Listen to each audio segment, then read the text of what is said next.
Hello everyone, welcome back to Owen's Treats. It's a little bit of change of pace. We have a new kitchen.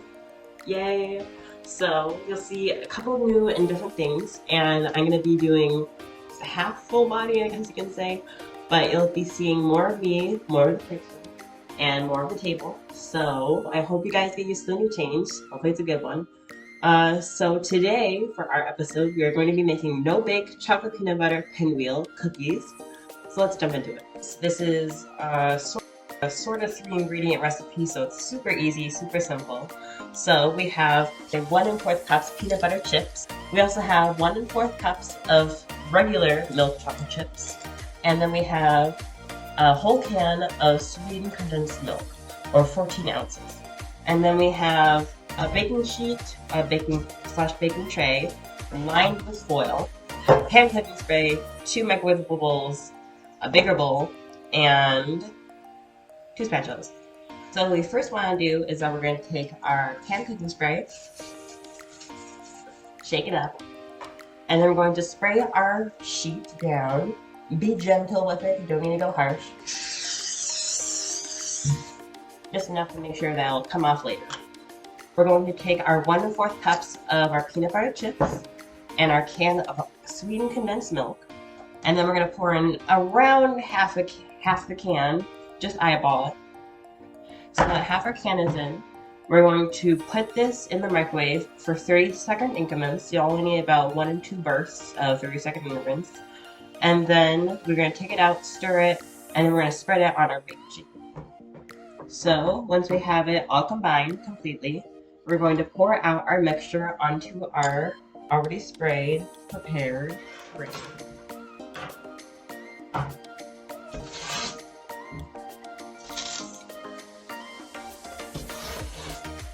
Now with the tray, we're going to pour out all of our mixture. And we're going to take our spatula, and a neat trick, if you do not want something very sticky, you're just going to, with your cooking oil, shake it off, and then that will make it stickless and more spread. So you want to spread this out until you have not too thin of a mixture on your sheet. Don't go below ½ an inch, I would say, because that's going to make the pinwheels too thin and you'll be able to see right through them. And then we're going to try to shape this into a somewhat sort of rectangle.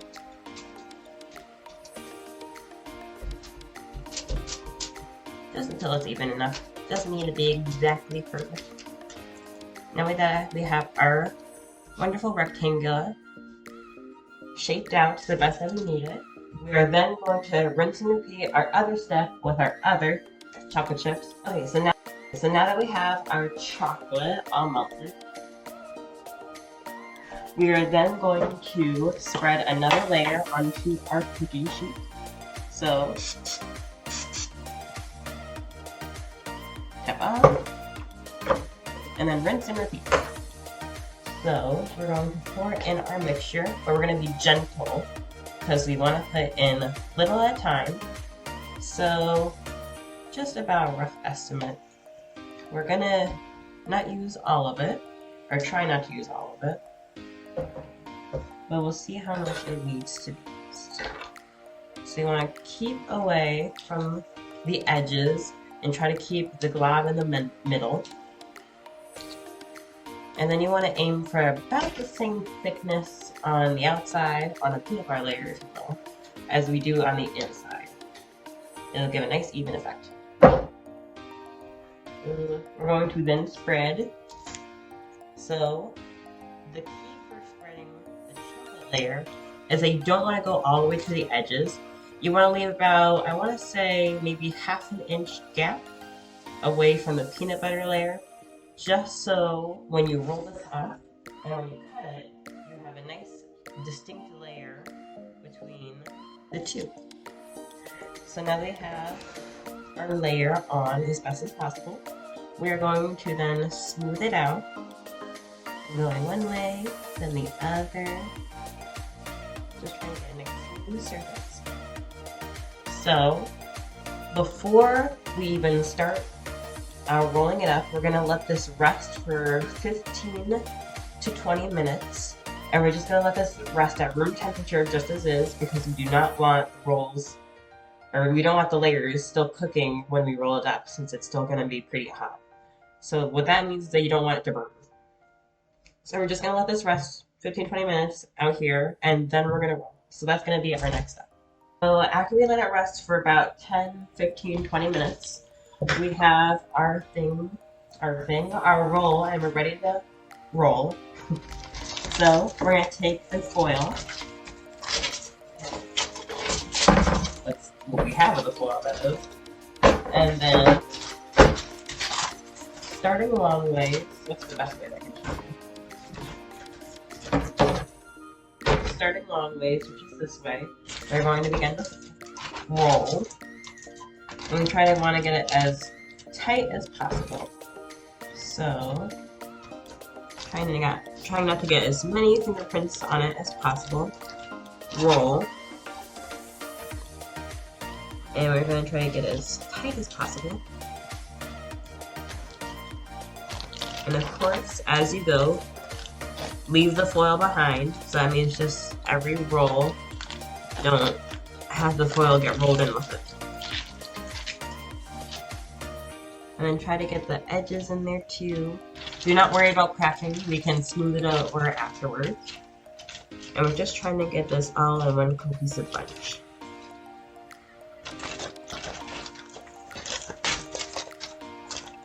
And we're just rolling this up slowly and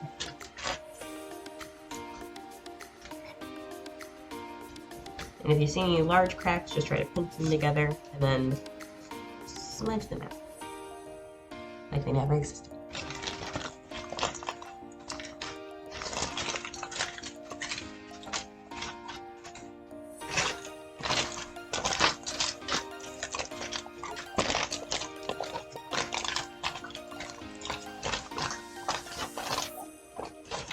And then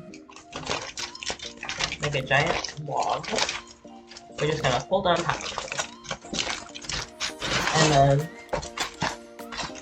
take the foil. And so now we have it. Don't pick it up right away because it might tear in half. Once we got our log rolled into our shape that we want it to be in, lay out your layer of cling film, or if you just want to use the foil, it's easier for you. And then we're going to transfer it. So roll it onto your cling wrap and snake it along. And then as tightly as possible, take your cling wrap and fold it around your beautiful log. Go back and forth with this, roll it down. We're going to take our log, put our nice little baking sheet, and we're going to pop this in the fridge for 2 hours. Just let that cool completely, and then we're going to cut into it, and we're going to see the cross section, and also what our cookies taste like. So 2 hours chill, cut into it. So now that our pinwheels are out of the fridge, and they've been chilling for around 2 hours, we can finally cut them open. So they should be pretty hard, and it should be pretty hard and stiff now. So it should be okay to cut. So we're going to unwrap it from our foil or our cling wrap, I guess you would say. And so we're going to take it out, set it down, and then we're going to cut off the end. I'm using a serrated knife, please be careful. That's our first pinwheel, and that's our pinwheel cookie. You can choose however thick or, yeah, I guess thickness is what you want. How thick you want your cookie to be. So cut to the width that you like. I think I'm gonna until we get our pinwheels. And if you want, you can save the whole log. You can rewrap this after you're done cutting out a couple cookies. So I got a couple of our pinwheels cut out. I'm going to save some of this dough for later on because I really like this recipe and I also like how it tastes. So I'm going to keep it out for the next couple of weeks. But this is how they look. They look amazing. Thank you guys for joining me in another episode of Owen's Treats. I will see you guys in the next one. Bye-bye.